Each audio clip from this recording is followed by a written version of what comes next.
Political and military conflicts. Simmer.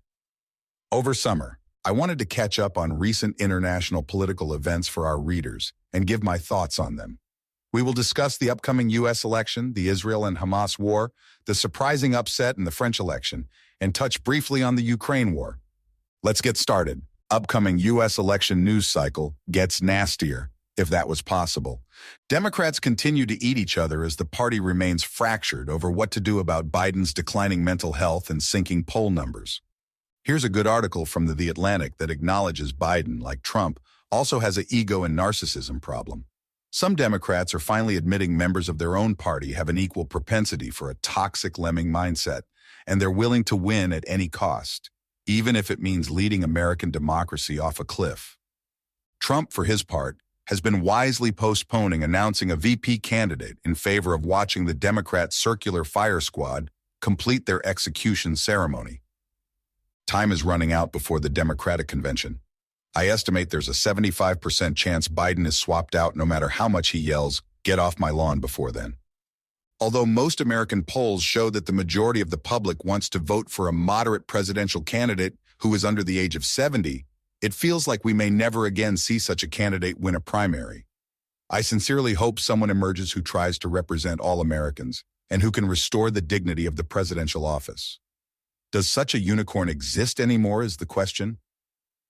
News on Israel's war with Hamas and the ongoing hostage negotiations. It appears progress is being made thanks to sustained IDF military pressure in Gaza. Hamas is now allegedly agreeing for the first time to cede control of Gaza to a Palestinian Authority, PA, linked political force from the West Bank, in a potential deal's second phase. This is a significant development on top of their prior concession that Israel does not have to agree to a permanent ceasefire as part of any hostage negotiation agreement. Commentator David Ignatius, citing unnamed U.S. officials, reported that a U.S.-trained force of 2,500 supporters of the PA would be charged with security in Gaza and would be supported by moderate Arab states. Do I think this is sustainable long-term? Not really, but that fact Hamas is continuing to concede deal points that they were intractable on before shows they are losing leverage and political support on the ground in Gaza. Make no mistake, the IDF is whooping Hamas's ass in Gaza militarily.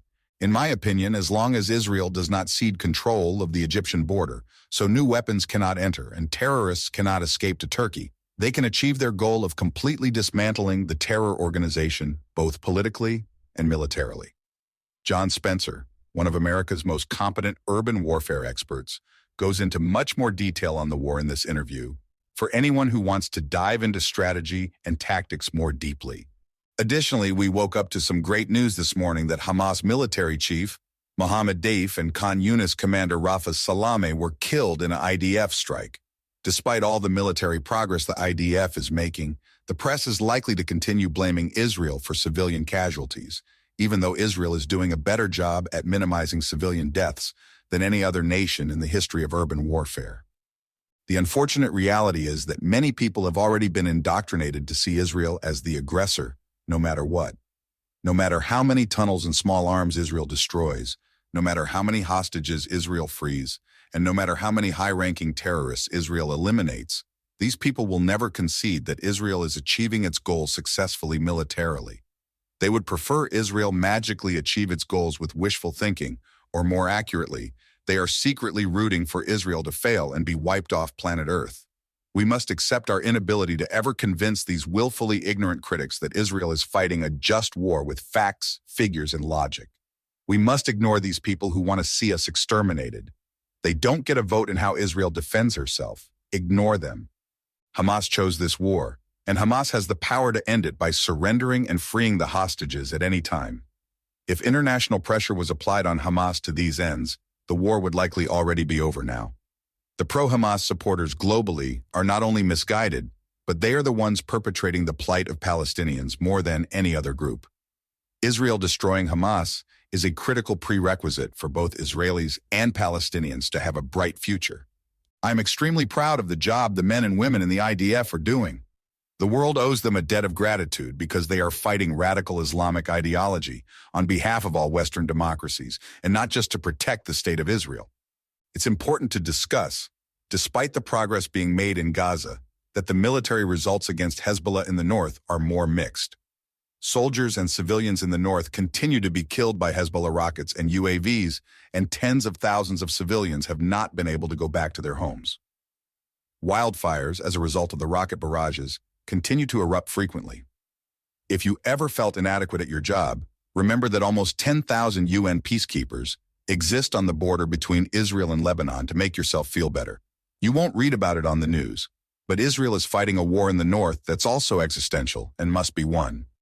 Recently, Nasrallah, Hezbollah's leader, said that if Hamas makes a deal with Israel, they will also stop the attacks in the north.